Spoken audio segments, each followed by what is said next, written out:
Caetano, sou antropólogo, mais especificamente minha pesquisa, minha produção de conhecimento em antropologia, mas eu dou aula de antropologia e comunicação em teoria social e comunicação do jornalismo da UEL. E atuo bastante tempo na UEL, mas minha produção e minhas leituras sempre partem um pouco da perspectiva antropológica.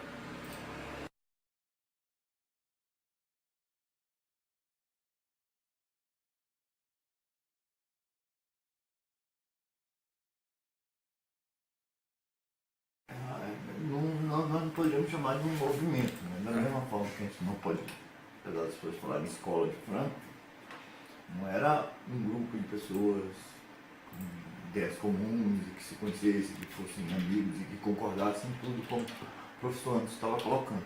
É diferente, por exemplo, da escola sociológica francesa, da sociologia, que era um grupo formado por Durkheim, discípulos de Durkheim, sobrinho do Durkheim, filho do Durkheim, amigos do Durkheim, e que tinham um corpo teórico e metodológico comum, ou a escola dos análises, né, na história, que também tem essa característica. Né? Então, eram muito mais pessoas que tentavam fugir da ortodoxia marxista, mas que tinham alguma coisa em comum. Por que chamamos todos eles de teoria crítica? Que apesar das imensas diferenças, né, desde Benjamin até Habermas, passando por Marcuse, Adorno, Horkheimer e diversos outros, todos eles iriam se reportar à ideia de praxis em Marx. O que é a praxis? A praxis, ao contrário do que o marxismo mais raso às vezes fala, mostra que Marx dizia que, apesar de nós queremos estudar o concreto real, nós não temos como ver o concreto real. O concreto real não é transparente. Né? Você olha aquela parede, você pode olhar em várias perspectivas, a perspectiva do arquiteto, a perspectiva do pedreiro, a perspectiva do engenheiro, a perspectiva de um físico quântico, né? E cada um vai ver uma parede diferente, vai descrever uma parede diferente, né? Até se você vai para o campo das micropartículas, a pessoa vai dizer que a parede tem mais espaços vazios do que concreto, né? Se você pensar em termos de elétrons e nêutrons, etc, etc. O que não quer dizer que você realmente possa atravessar a parede, né? Apesar dela ter mais espaço vazio. Então, o que é que essa brincadeira que eu fiz significa? Que quando você quer atingir o concreto real, mesmo que ela seja uma parede de concreto, o que você tem acesso de fato, você ficar olhando para ela, você não vai apreendê-la só por olhar. Né? Você vai ter que ler ideias sobre ela. A ideia do arquiteto, a ideia do engenheiro, a ideia do pedreiro, a ideia do pintor, a ideia do pichador. Cada um vai ter uma perspectiva de parede. Todas essas são ideias. Para você fazer uma teoria crítica dessas ideias, você vai postular uma nova abstração baseada nessas ideias, que critique essas ideias e aplicá-la ao concreto real, que é a parede, para até poder transformá-la em outra coisa, né? Dar uma outra utilização, dar uma outra perspectiva à parede. Estou aqui simplificando para de uma coisa bem simples, porque falar da sociedade seria bem mais complexo, né? Então a gente não parte do real, a gente parte da ideia e critica essas ideias tentando construir um concreto pensado, que seria esse concreto crítico, que é um concreto praxis revolucionário que tem a capacidade de transformar isso, tá? Como bem disse também o professor antes, no jovem Marx, no chamado jovem Marx, mas que era o projeto, apesar de ser o jovem Marx, é o projeto que Marx estabelece e que vai ser realizado no Capital. Então, esses teóricos críticos saíram do economicismo, que marca as leituras de Engels e Kautsky, dos marxistas mais economicistas, e que dominaram todo o pensamento marxista no final do século XIX e início do século XX.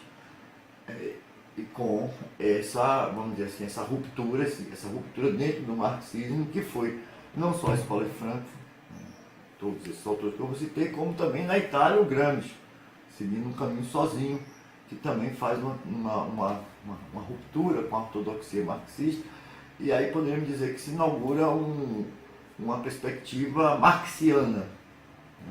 Então você pode dizer que a teoria crítica envolve não só os marxistas também, que também são críticos da sociedade industrial, da sociedade capitalista, da sociedade ocidental, mas também os marxianos, ou seja, leitores de Marx, que, por serem leitores de Marx, guardaram de Marx esse potencial crítico, né? Principalmente a crítica e a denúncia da dominação, e uma coisa que está em todos esses autores, acho que já em Habermas isso já chega quase a desaparecer, mas ainda está lá, né? Pelo menos como uma espécie de ideal, né? A ideia de que você tem uma classe dominante e que oprime as classes subalternas. Isso até saiu até do próprio marxismo, dos leitores assim, mais marxianos praticamente, porque a ciência social que eu estudei tem Marx como um dos seus pais fundadores.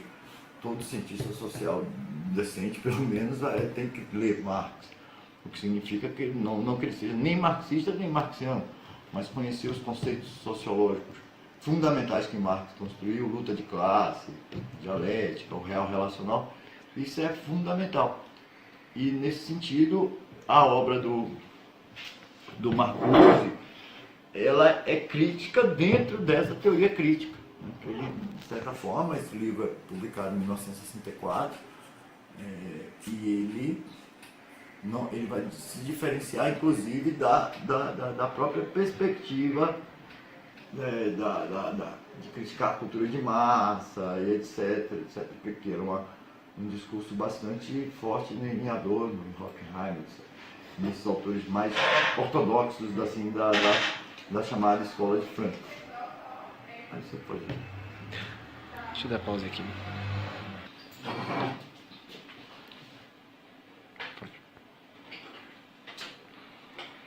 Eu até, inclusive, me surpreendo de estar sendo entrevistado sobre Marcuse. Como disse a vocês, eu li essa obra há 30 anos atrás. Não é porque eu sou muito velho, não, porque eu era muito novo quando li, com 18 anos.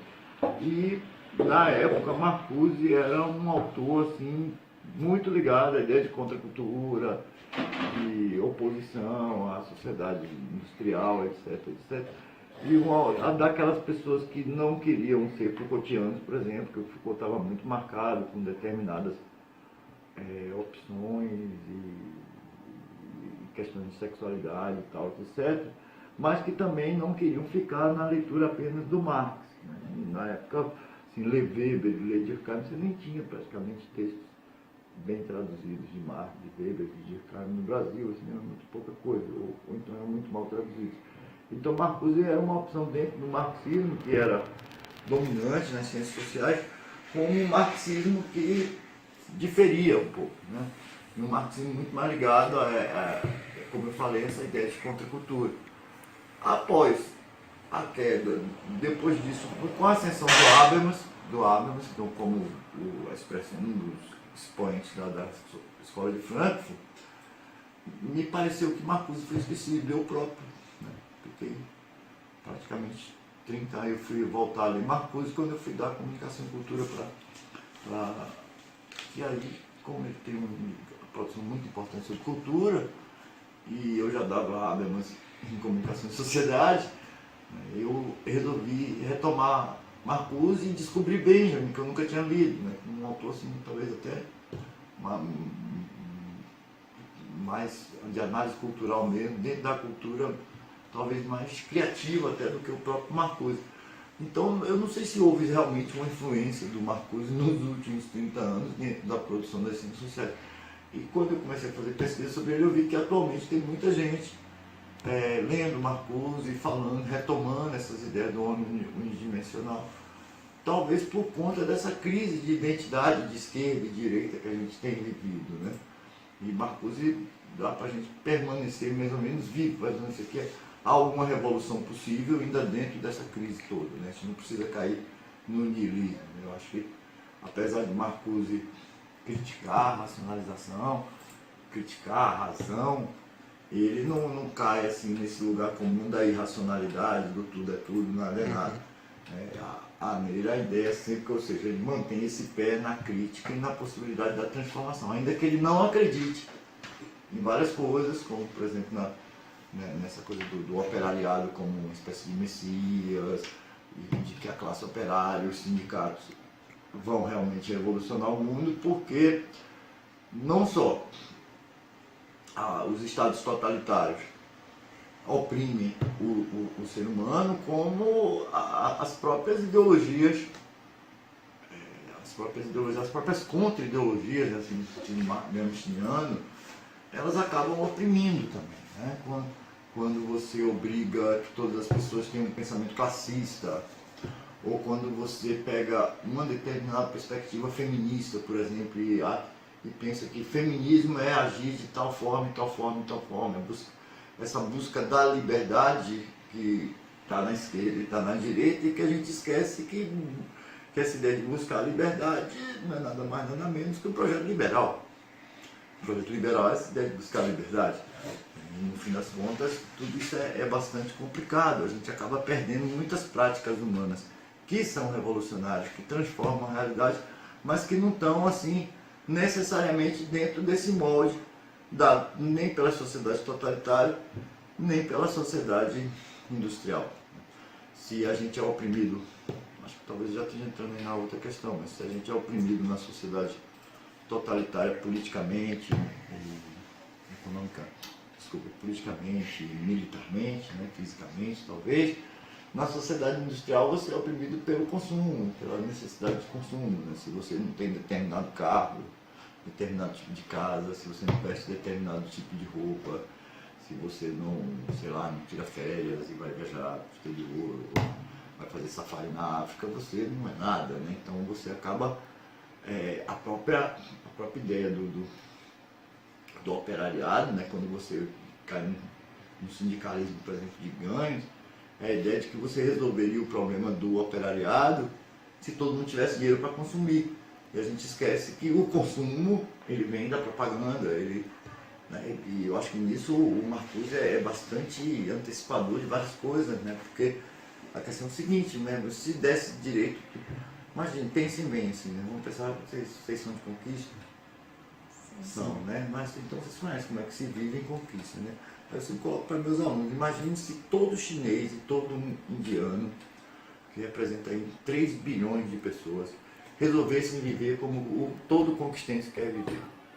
Tem uma casa para ele, uma casa para alugar, ou duas, um carro, 2 carros, gastando combustível, roupa, consumo. Imagina, onde se encontraria recursos naturais para suprir esse desejo desenfreado por um consumo.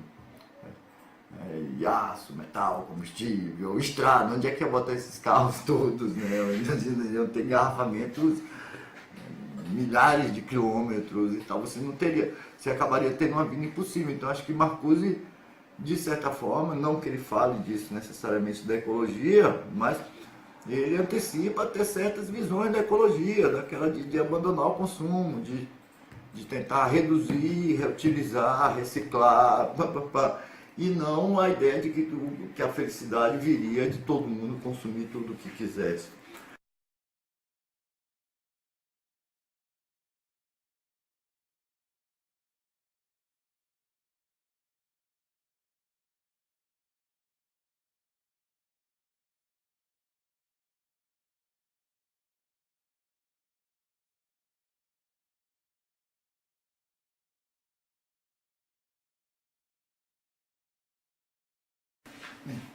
Pensar que, de certa forma, você tem filosofia e ciência, em algum momento estavam meio que unidos. A própria teologia, tudo estava unido dentro. Eram as mesmas pessoas que pensavam tudo isso, tanto a filosofia quanto a teologia e a ciência, né?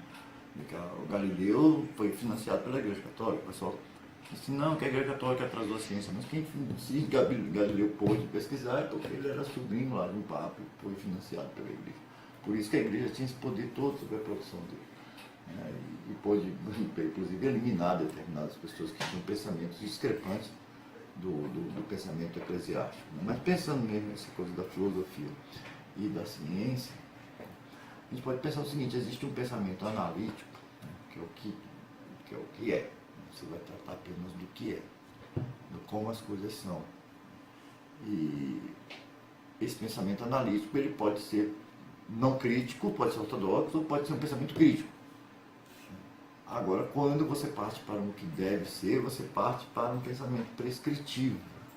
A gente pode pensar isso, assim, tentar voltar novamente que a gente estava falando do feminismo, porque eu estou lendo um texto sobre isso agora, como isso marca muito o pensamento feminista, né? Que você, a maioria dos pensamentos feministas, aliás, todo pensamento feminista, ele sempre se equilibra entre analisar a relação homem, mulher, né, e os diversos gêneros, como elas são, e por outro lado dizer como deveriam ser. Então, em um lado ela é um projeto teórico analítico, no outro é um projeto político. Tem alguns estudos de gênero, por exemplo, na antropologia, que tentam dizer apenas, né, como o gênero se, né, como esse gênero que é uma relação, mas não partem para, até por conta dessa perspectiva antropológica de que é muito difícil dizer como as pessoas devem ser, já que elas são tão diferentes em tantos lugares do mundo. Então, algumas produções antropológicas, de antropologia de gênero importantes, por exemplo, fogem dessa prescrição. No entanto, se cobra muito tipo assim, para que a filosofia serve? Porque a ciência tem certas utilidades. A ciência serve para... A ciência não trabalha com verdade. A ciência não está preocupada com verdade. A ciência está preocupada com o que é útil. Se a sua ideia é útil para alguma coisa, então pode ser científico. Tem um caso exemplar de um médico inglês que estudou a famosa febre puerperal, que era, na verdade, hoje a gente conhece como tétano, e que matava as crianças, né? 30%, 40% das crianças que nasciam no hospital morriam de febre puerperal no século XIX. As que nasciam de parteira morriam muito menos. Assim, então você tinha toda a tecnologia da época, todos os grandes sábios da época, todos os estudiosos de medicina da época, não sabiam por que os meninos que nasciam em casa morriam muito menos do que os que morriam, ou os que nasciam no hospital. Inclusive morriam tanto o filho quanto a mãe. E convocaram esse médico, ele fez um estudo e ele criou uma hipótese, né, que foi considerada teoria na época, porque funcionou, de que alguma coisa, porque ele percebeu que quem mais fazia parto eram estudantes de medicina. Porque no século XVIII, XIX, médico tocar em corpo era uma coisa meio para subalternos. O grande médico não tocava em corpo, ele estudava abstratamente os seres humanos. E isso ficava para quem ainda estava no aprendizado, aqueles médicos mais subalternos que realmente faziam o trabalho sujo, vamos dizer assim. Então isso significava o quê? Como estudante de medicina estuda pegando em quê? Cadáver. Então muitas vezes o estudante saía da aula para fazer o parto. Tinha acabado de pegar no cadáver, e ia fazer o parto. E, porque vejam bem, né? Não lavavam as mãos nem usavam luva. E daí ele fez a teoria de que algo malsã emanava dos corpos em putrefação e que matava as mães e os meninos. E recomendou que lavassem as mãos. E com isso ele reduziu absurdamente o índice de mortes e ele ganhou o prêmio Nobel de Medicina. Quando a teoria dele é um completo absurdo, né? Inclusive porque nem se conhecia a microbiologia, Pasteur, tudo isso não era conhecido. Você não sabia do que é que já as doenças, as vacinas, nada disso era conhecido. Então não existia verdade na teoria dele, mas era útil, por isso a ciência. Inclusive ganhou o prêmio Nobel de Medicina. Já a filosofia, ela não está preocupada com a utilidade. Então você não tem uma aplicabilidade, uma necessária aplicabilidade da teoria. Apesar desse jovem Marx que vai dizer que precisamos transformar o mundo, veja bem, né? Eu pessoalmente tenho muito medo de quando cientistas sociais resolvem aplicar suas ideias no mundo. Porque algumas das ideias sociais que foram aplicadas foram terríveis, né? Por exemplo, o racismo é uma teoria social, possivelmente o machismo talvez tenha sido uma teoria social lá do início da era moderna. O apartheid foi uma ideia social, não vamos afastar os negros, que assim vai ter uma vida muito melhor, os negros vivem no lugar deles, os brancos vivem. Separar negros e brancos, escola para branco, escola para negro, nos Estados Unidos foi uma teoria pedagógica, né, uma prática pedagógica. E você vê, o nazismo, né, o problema da Alemanha são os judeus. Se a gente eliminar os judeus, então a aplicabilidade de teorias sociais, de teorias na área humana, inclusive na filosofia, são sempre muito complicadas, né? E às vezes se cobra muito, né, a própria psicanálise, né? A psicanálise é muito interessante na ideia de compreender o ser humano, Mas é difícil pensar de como a psicanálise mesmo tem condições de resolver certos problemas, certos transtornos, certas coisas, são talvez insolúveis. Não sei se tem solução. E se pode cobrar do filósofo, do analista, né, ou de um teórico social a solução de problemas. Né? Então, por isso que dá essa discrepância entre o é e o deve ser. E isso está em tudo, tá? E fora o fato de que muitas vezes a pessoa tem muitas teorias muito interessantes, muitas ideias muito interessantes sobre a dominação, sobre a opressão, mas no seu dia a dia ele vai viver a sociedade capitalista mesmo. Ele vai querer comprar o seu carro de 120 mil, vai querer sua mansão de 500 mil, vai querer, né, seu terno de 3 mil reais. E ele não vê nenhuma discrepância nisso. Né? Agora, se pensar que para que a gente tenha esse carro, essa casa, né, quantas pessoas foram escravizadas e oprimidas para que, de quantas pessoas foi tirado o direito de ter uma mínima casa, qualquer meio de transporte público, ou até roupa decente para vestir, ou quantos meninos foram escravizados lá para fabricar o seu tênis de 800 reais. Então você tem todas essas questões entre o é e o deve ser, né? Daí que talvez a única, para Marcuse, ele radicaliza, até o capítulo que eu mais gosto desse livro, não lembro agora o número, mas exatamente quando ele vai contrariamente ao Marx, é um momento que ele fica totalmente discrepante à teoria marxiana, mas do Marx mesmo, marxiana, nem estou falando de marxismo, porque Marx tinha uma perspectiva muito ruim do lumpen proletariado, que ele chamava o proletariado lixo, né? O proletariado vagabundo, esses marginais que ficam jogados pela rua, roubando, prostituindo, bebendo, jogando e tal. E o Marcuse, muito bem dentro desse espírito da década de 60 mesmo, da contracultura, ele, pelo contrário, ele vê que essa talvez fosse o único grupo da sociedade revolucionária, porque nessa época,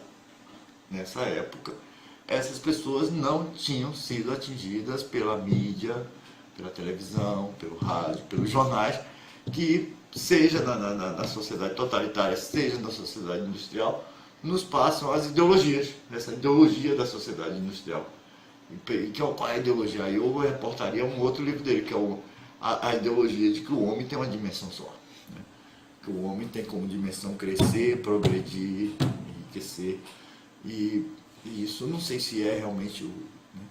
Porque a busca insana dessas coisas nos leva só ao que é a insatisfação. Que a gente nunca consegue satisfazer totalmente, tirando determinadas pessoas, né, que deram muita sorte na vida. A maioria das pessoas não consegue satisfazer todos os seus desejos econômicos. Então você só leva a insatisfação, a depressão, a ansiedade, são problemas que não se resolvem com dinheiro. Né? Nessa época ele via essa sociedade de massas, esse lumpen proletariado como livre dessa ideologia da sociedade industrial. Hoje eu não sei, né? Quando a gente vê, esse dia eu vi um ator da Globo contando que ele estava passando na Barra da Tijuca, o mendigo chamou ele, pediu para tirar um selfie e falou, vou postar no meu Insta. Você vê lá, ponto mendigo, ponto... Então, hoje eu nem sei se nem há, né? Você vê, eu acho que os meios de comunicação, essa multiplicação de meios e de redes, eu não sei se e junto com o Instagram, com o Facebook, com todos, com o Twitter, essas coisas todas, vem a propaganda. Né? Então eu não sei se a gente está livre da propaganda, né? Para imaginar a expectativa que se criou o surgimento dessas redes sociais na década, no começo desse século XXI, né? Eu próprio, quando eu passei para comunicação e sociedade, passei dando uma aula sobre redes sociais e tal, sobre a internet grátis, né, como isso tinha um potencial revolucionário, e a imbecilização que isso gerou 18 anos depois, né? Ao invés de termos aumentada a capacidade crítica das pessoas, como era o que se esperava, né? Claro que muitos grupos sociais conseguiram avançar bastante graças às redes sociais, que é o que mais ou menos que o Habermas diz, e o Humberto Eco concordou com ele, de que possam, sabe, para pessoas que têm um potencial crítico e têm uma capacidade de ler, entender, compreender as coisas, a internet é uma ferramenta maravilhosa. Para os imbecis, a internet é um perigo. Então, o cara acaba acreditando que a Terra é plana, né? Alguém pode ficar contra a lei da gravidade ou qualquer coisa assim, né? A gente não sabe o que esperar. Agora mesmo querem proibir o uso da palavra gênero em sala de aula. Eu não sei como é que o professor de português vai lidar com isso, né? Porque lá em português tem gênero também, né? Então, eu não sei, né? Em jornalismo aqui tem gêneros e narrativas, então eu não sei como é que vai ser essa lei, assim, porque a lei diz que não é para usar a palavra gênero, né? Então, e tudo isso muito por conta desse debate de internet que acabam rebatendo no parlamento, que acaba um deputado dizendo não vou mandar essa lei porque tem um monte de gente no Facebook contra isso, então eu vou garantir meus votos. Então é tudo muito complicado, né? E como eu disse, quando a gente fala, olha, ele está criticando a nossa sociedade, meu bem, ele está falando da sociedade de 1964, eu nem era nascido. Vocês já vão 40, 50 anos atrás. E a sociedade mudou muito nos últimos anos. Então vamos ler o Marcuse, mas vamos ler com cuidado. Eu acho que temos que ler com bastante cuidado. Já não é a mesma sociedade. É uma sociedade que não tinha nem TV colorida. Já a própria TV, a transmissão via satélite ainda não existia. A primeira coisa que foi transmitida via satélite colorido no mundo todo foi a Copa de 70, livre de 64. Então o telefonia em 64 era um absurdo, né? Hoje em dia telefonia é uma outra coisa. Então computador nem pensar, né? O computador era uma coisa que não caberia nessa sala em 64. Só grandes militares e grandes indústrias teriam computadores. Hoje em dia o meu filho pega um celular e sai usando, que é um micro, um pequeníssimo computador.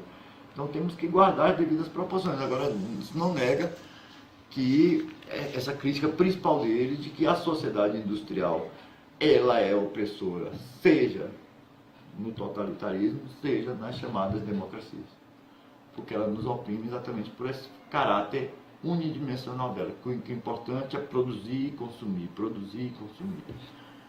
Porque quando a gente fala ciências exatas, na década de 60, o pessoal ainda estava muito preocupado com o positivismo, muito preocupado com o cientificismo e com toda a opressão cientificista e a crítica que isso vai resvalar quando a ciência que prometeu a iluminação, a clareza, o progresso, etc., etc., nos levou à Segunda Guerra Mundial e à bomba atômica.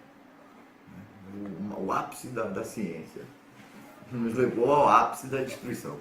E isso gera até a perspectiva pós-moderna de vida, ou seja, nós não queremos mais essa modernidade, não queremos mais essa ciência. Então essa década de 60 aí que está em Marcuse tem muito essa repulsa à ciência exata.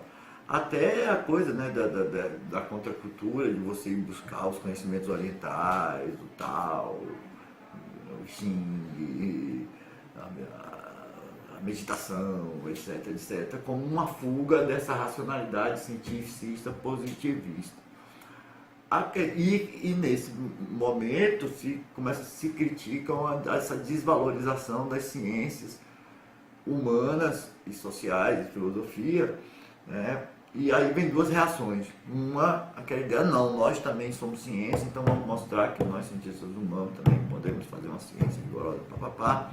E a outra que diz assim, não, nós somos outra coisa, existem essas ciências aí, nós não somos ciência, nós somos arte, nós somos poesia, nós somos seja o que for.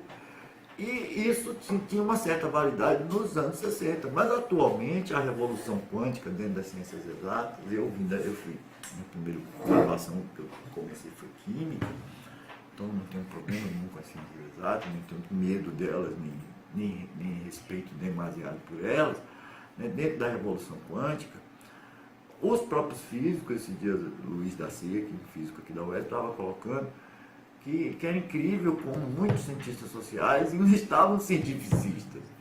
Talvez seria uma inversão dessa crítica, né? A gente tem uma ciência social, uma ciência humana extremamente cientificista e positivista que não consegue pensar dialogicamente, não consegue pensar relacionalmente. Pensar que as coisas não são essencialistas, você não tem as coisas, não existe o é. As coisas se eu só sou em relação a você, se existe homem é porque existe mulher. Se não existisse a diferença, não existiria nenhum dos dois, nem homem nem mulher, existiria só um outro ser, que não seria nem homem nem mulher. Então o homem só é homem em relação a algo que é a mulher, que é mulher em relação ao homem. A está para B, assim como B está para A, é aquela relação de função, meio matemática. Então, as ciências sociais não percebem isso quando, por exemplo, a física, que como Luiz Darcy disse aqui, né, que trabalha com coisas muito mais simples do que os seres humanos. Né? A física trabalha com um ponto, um elétron, uma coisa assim que é muito simples. E ele percebe que aquele elétron que ele vai ser vai depender da perspectiva que ele está sendo visto. Né? Você manda duas partículas, uma pessoa vai ver uma partícula atravessando e outra pessoa de outro lado vai ver duas partículas atravessando. Ele diz, incrível, que nós já conseguimos duvidar das nossas certezas e que tem muita gente dentro, não só da ciência social, dentro da própria política, né? Da política sindical, da política, da política da luta pela defesa das minorias, como das minorias sociais, como o feminismo, o sexismo, a luta contra o sexismo, racismo e tal, que tem essa ideia de que tem a clareza, ou seja, que você pode ter uma prescrição só para todas as pessoas. Isso é muito complicado. Então acho que é mais do que essa desvalorização. Mas é claro que isso existe nas nossas... não sei, vocês não são de licenciatura, vocês não vão passar por isso talvez, mas se vocês forem dar aula no nível médio, nível fundamental, você vai perceber que existem os professores da elite, né? Por exemplo, matemática, português, ciência, no máximo, às vezes ciência. Né? Os outros são os professores de segunda classe, história, geografia, inglês, essa disciplina aí, mas pô, isso aí até atrapalha, né? O pessoal fica vendo essa disciplina e não tem tempo para estudar matemática, que é o que importa. Né? Então isso está na mente das pessoas. Eu já vi professor de matemática tomar a sala de um outro professor de geografia, porque ele falou, não, eu preciso de um quadro maior, porque eu sou professor de matemática. Então existe é claro que na cabeça do nível muito ralo de ciência, ou então eu já vi até aqui mesmo também a professora de biologia, os biólogos são mestres nisso, apesar das ciências deles ser uma ciência bem vagabundinha, não é uma coisa tão complicada de entender, né? Pelo amor de Deus, uma biologia básica qualquer ser humano consegue entender, não é igual física teórica, por exemplo, que a gente olha assim e diz, pô, tá difícil de entender isso aqui. Mas eu já vi professor de biologia aqui dizer assim, não, R$5.000 está bom para fazer pesquisa na área de humanas. É uma pesquisa barata. Eu falei assim, mas como assim? Pô, eu pesquiso Pataxó, lá no extremo sul da Bahia. Você sabe quando tem uma pousada lá? Quanto é que custa passar um mês no extremo sul da Bahia no verão, por exemplo? Eu tenho pesquisado só no inverno, porque, pô, no inverno dá para ir. No verão não dá, porque é alta temporada. Mas, pô, os Pataxó tem uma vida no inverno, tem outra no verão, que eu não conheço. E não conheço porque o dinheiro que a UES me dá não dá para viver lá no verão. Nem meu salário dá para viver lá um mês, né? Prado, Cumuruxatiba, Corumbau, que são de alto turismo. Então tem essa perspectiva dessa desvalorização e tem a perspectiva mesmo, acho que já tem que ter a superação disso, né? Não é também fazer uma guerra entre ciências, né? Pensar que somos contra as exatas, como se fossem dois clubes lutando um contra o outro. É pensar, eu acho que, por exemplo, as ciências humanas não fizeram ainda a revolução darwiniana, né? Porque o Darwin mostrou que não existiam espécies em essência. Né? Todas as espécies estão se modificando continuamente, que existe um processo de especiação, é um processo evolutivo, as espécies se viram híbridas, assim, e nós, os antropólogos mesmo, com todo o potencial da antropologia, a antropologia ainda está fazendo a ciência de carimbo, né? Você é quilombola, você é favelado. Por que quem nasce no Morro da Providência ou no Morro do Macaco é favelado?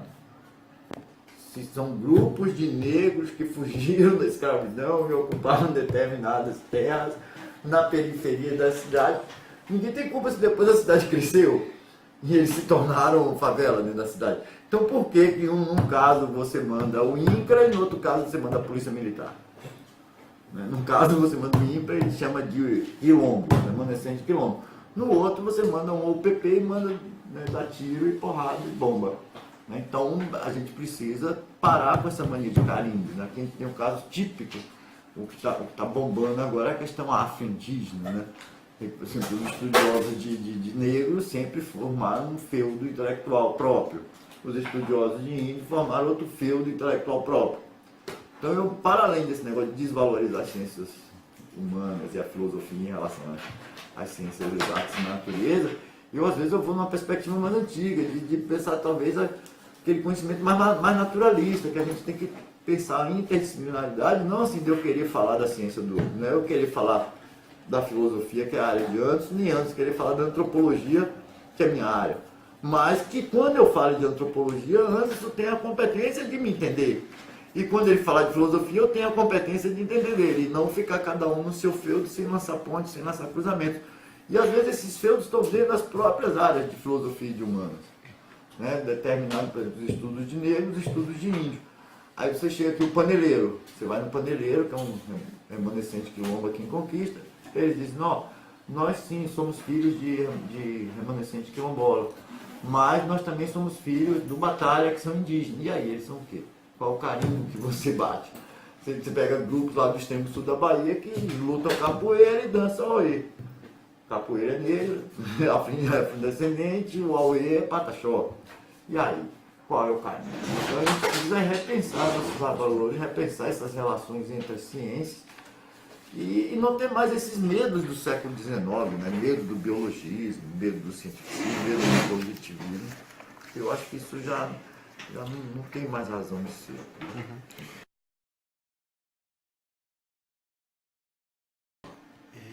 A questão do conceito é algo que a gente deve ter extremo cuidado, né? Apesar da sociedade humana, considerada, antropologia, que as pessoas veem como uma ciência que está muito ligada à pesquisa de campo, à observação de situações dadas e até de conversa com pessoas que são da periferia, que são índios, que são pessoas, sociedades, como eram chamadas antigamente, ágrafas, né, que nem escreviam, nem acesso à leitura e à escrita. No entanto, o próprio realizar-se da antropologia, da minha tradição disciplinar, ela depende da compreensão. Da compreensão. Eu posso dar um exemplo típico para vocês. Usar a linguagem comum e achar que você vai fazer ciência com a linguagem comum não sei se é um sofisma, eu não sei que seja, nem seria sofisma, me ajuda, filósofo, é aquela coisa quando você faz uma relação entre, tipo, Sócrates era homem daqui. Quando, não. É a falácia lógica. É uma falácia lógica, é uma falácia, é extremamente falacioso, porque, por exemplo, eu posso dar um exemplo típico, né? Eu fui fazer minha primeira pesquisa no Complexo do Alemão, tinha uns 18 anos, na verdade de vocês, estava fazendo minha graduação em Ciências Sociais, e nós fizemos um questionário longo para aplicar na Vila Proletária, para entender as condições de vida, as condições econômicas, as condições culturais das pessoas. E treinamos uma equipe da própria comunidade para aplicar esses questionários. E resolvemos fazer um pré-teste com a equipe. E eu conhecia já a comunidade nesse pré-teste. Uma das perguntas, que parecia uma coisa muito simples, em termos de linguagem, era qual é a área construída do barraco, da favela? Aí, a maioria toda respondeu 25 metros quadrados, ou seja, 5 metros por 5 metros. Segunda pergunta, quantos cômodos tem nesse barraco? Linguagem, né?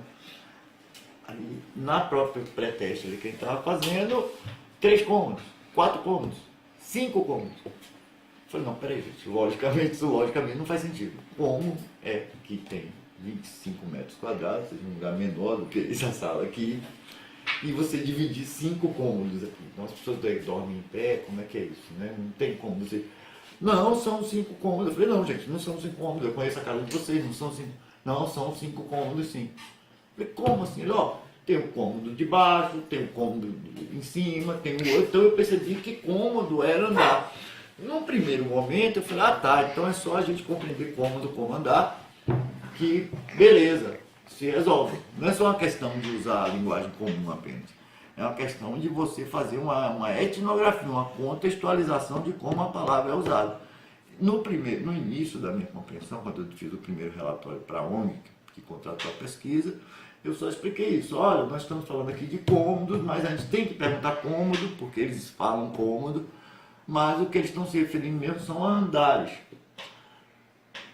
Trabalhei com favela há muitos anos, né? Depois saí, parei de trabalhar com favela, mas continuei pesquisando informalmente e resolvi escrever no mestrado, meu primeiro mestrado, que eu Museu Nacional de Antropologia sobre a favela. E aí comecei a avaliar essa questão, né? Eu percebi que várias pessoas usavam, que algumas pessoas usaram meus questionários, que tinham sido publicados 3, 4 anos antes, para falar de como as favelas eram insalubres e que, tá vendo, olha só, 25 metros quadrados, 4, 5 cômodos, como é que a pessoa pode viver disso? Eu falei, pô, a pessoa nem chegou nesse primeiro limite de saber que cômodo é andar. E comecei a refletir sobre minha observação prática e a contextualização, então eu percebi que, na verdade, não era só uma questão de traduzir cômodo por andar. A questão é o que é cômodo para nós que somos classe média e o que é cômodo para uma pessoa da favela. Então eu percebi o seguinte, que coisas que para a gente são cômodos, tipo cozinha, banheiro, lavanderia, né? Sala de estar, sala de jogos, sala de jantar. Primeiro que ele não tem essas coisas. Né? Então, quando ele diz que é porque certas coisas que pra gente são cômodos, lá são meramente subcômodos. Não tem um banheiro, você tem uma pia onde você escova o dente, você tem um reservado com uma cortininha onde você tem a privada, você tem um outro reservado onde você toma. E outra, não tem a sala, o quarto, ou sala de estar, sala de jantar. De dia, tudo é sala. Os 5 andares viram sala, tudo, né? Cada um tem uma televisão, cada um fica com a galera, uns tem um sofá, tem um lugar para sentar, umas coisas. De noite, todos viram quarto. Dia de festa, tudo vira salão de festa, né? E principalmente a laje, isso vai se espelhar na laje, né? A laje que é um cômodo também, e que a laje, às vezes, no dia de calor, vira quarto. Todo mundo vai dormir na laje. No dia de frio, quando não está tendo tiroteio, claro. Então você percebe que não é só uma questão, no dia de festa, a laje é o centro da festa, né?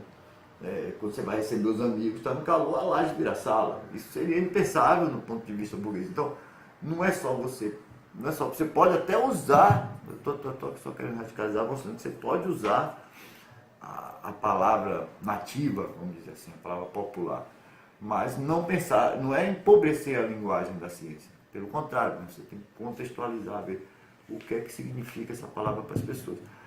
Trazendo isso para o universo da filosofia. Nós temos diversos conceitos que foram construídos pelas ciências sociais, pela filosofia no século XVIII, XIX, e que se mostraram inválidos no século XX. A própria ideia de comunicação, é muito complicada, que não há comunicação.